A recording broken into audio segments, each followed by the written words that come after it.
Hi, this is Maggie from Design Code Debug Repeat. Welcome to the channel.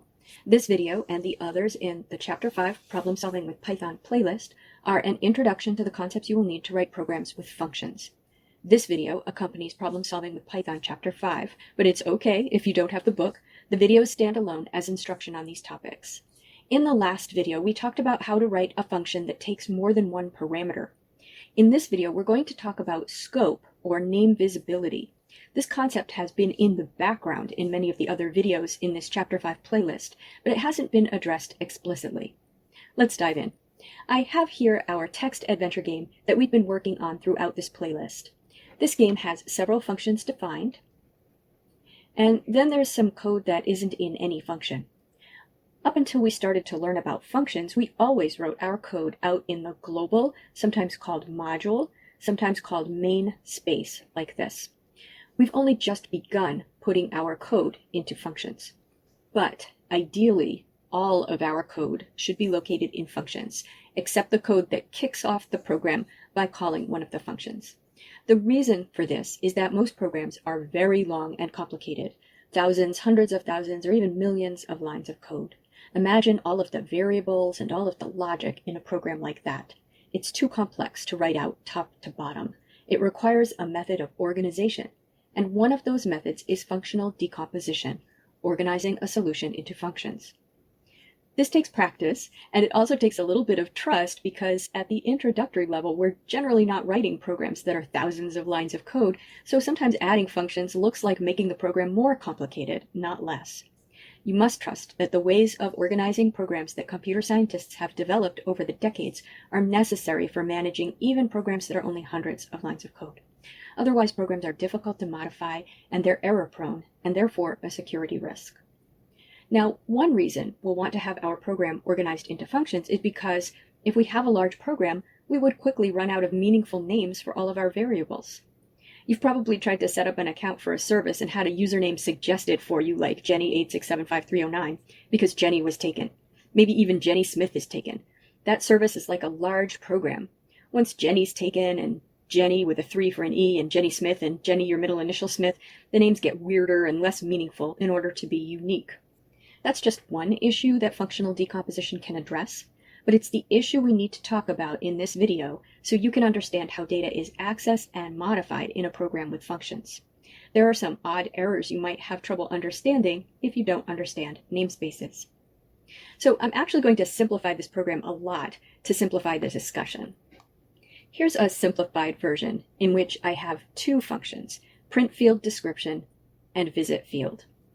And then we have the setup code and the game loop below the function definitions in the main or module or global namespace. And the question that scope or visibility answers is what names can I use at different places in the program? So here in print field description, can I use the direction parameter in visit field? The answer is no. Can I use the location variable in visit field? Again, the answer is no.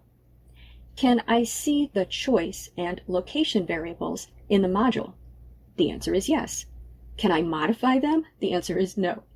And while that might seem a little weird and complicated, the rules that govern name visibility are pretty straightforward.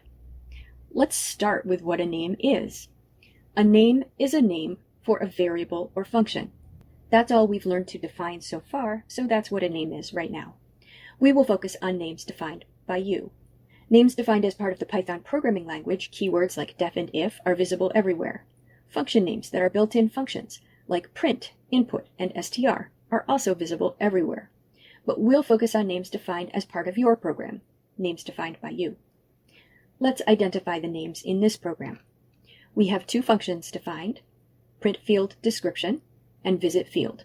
So those are two names. And then within visit field, we have one parameter, direction, so that's a name, and one local variable, location, so that's another name. And then down in the module namespace, not in any function, we have two variables defined, choice and location, so that's two more names. Now it's important to understand how a name is defined. A function name is defined when we write def and then the function name, and then finish writing our function. A variable name is defined not when we annotate it, but when it appears on the left side of an assignment statement, or when it's in a parameter list. In that case, Python assigns a value to it when we call the function. So an annotation by itself doesn't define a variable. Python ignores that.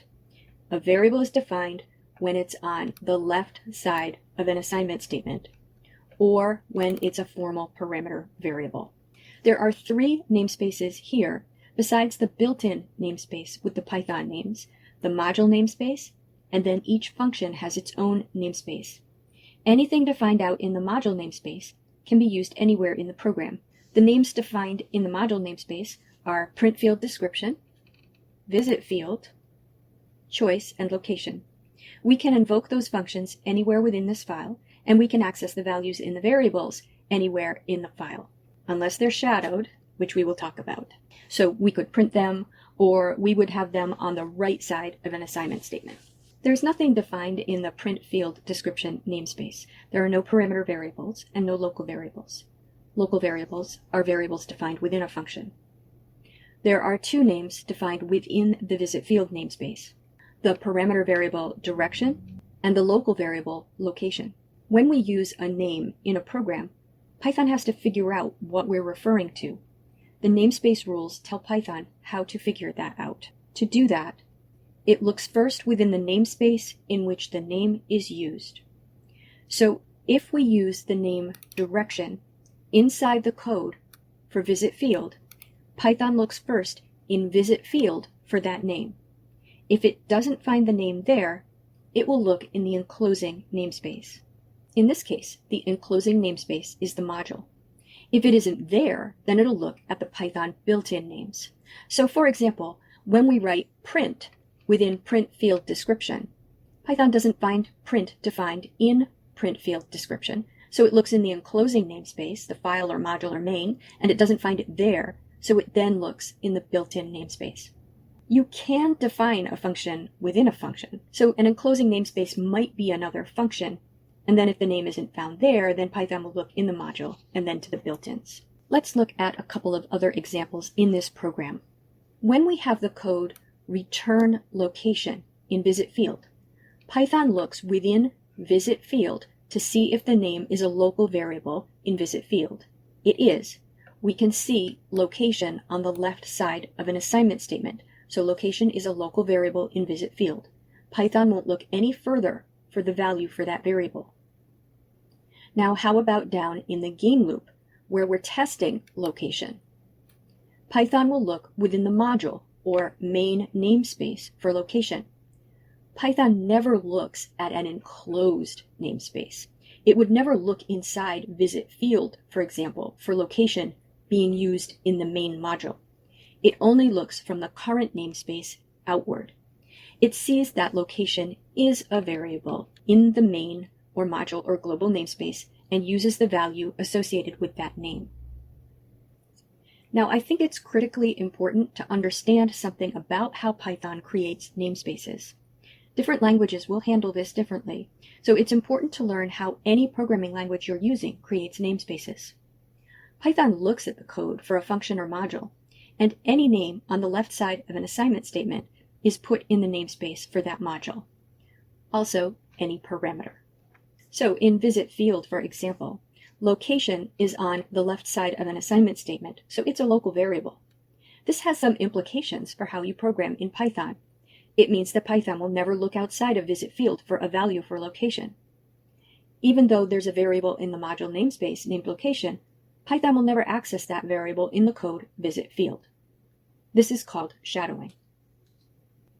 So if I assign a value to location in this if statement for only some of the conditions, and I don't give it a default value, then I'm going to sometimes get a runtime error when I try to return it.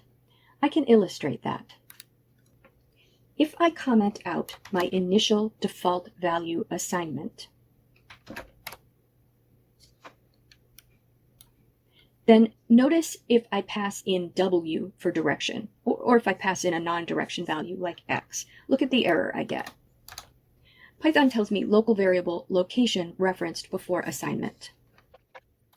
If you're coming from another language, or if you don't fully understand how Python is creating namespaces, you might think that if location isn't defined, Python will look outside the local namespace, find location in the enclosing namespace, and use that value. It won't. This also means you can't have a bunch of variables in your global namespace and change them in your functions. Here's a short program illustrating that. This program is called globalsandfunctions.py, and it has one function defined called cannotChange. And in that function, I write x equals 5. That's it. And then outside, in the global or module or main space, I've defined a variable called x with x equals 10. Then I print x, then call cannotChange, then print x again. Predict what will be printed when I run this. Okay, and you can see it printed 10 twice. Why? Because when I called cannotChange, I defined a local variable also called x and gave it the value 5. That is a completely separate variable from the x in the global namespace. If Python sees a variable defined in a function, that is a local variable to the function. Let's explore that a tiny bit more. Let me comment out x equals 5 inside cannotChange, and instead write print x. Please predict the output. Okay, and it prints 10 3 times. Did you predict that? Here's why. Python defines x as 10 in the global space, then prints that, then calls cannotChange, which prints x. Because there is no local variable x, Python looks in the enclosing namespace, the global or module or main namespace, finds x defined there and prints it. Then it returns from the function and prints it again. Okay, one more. Let me uncomment x equals 5. So now I have print x equals 5 in cannotChange.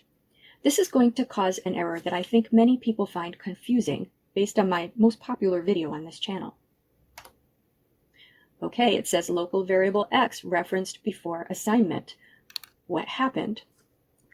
Python looked at cannotChange, saw that the function contained an assignment statement for a variable called x, and so made x part of the local namespace.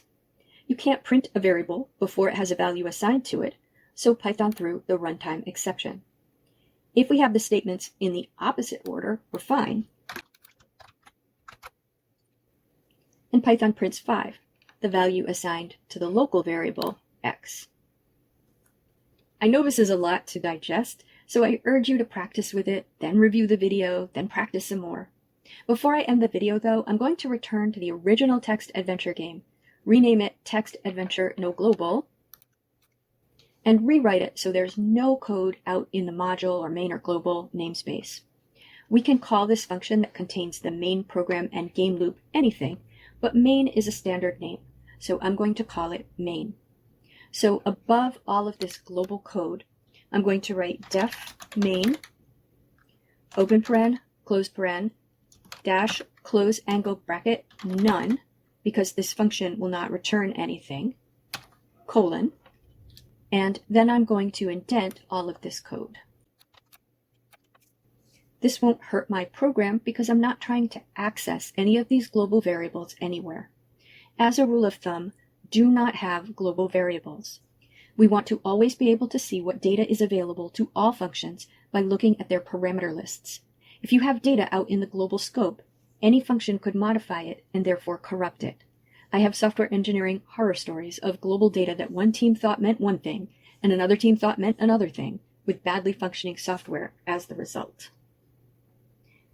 Now you might be saying, wait, you can't modify global data in a function. There is a way. I'm not showing you the way. I see it in bad programs all the time. I'm showing you the right way to write a Python program. Now, finally, the only thing we'll have out in the global scope is a call to main at the bottom. That will kick off the entire program. Before I upload this, I'll also add a docstring to main, and I'll annotate the description functions as returning none. I know this is a lot. Again, review it, practice with it, review it again. I will end this video here, and I'll include some auto-graded exercises in the description of this video so you can practice with the video code. Once you've mastered the concepts here, you'll be in great shape to move on.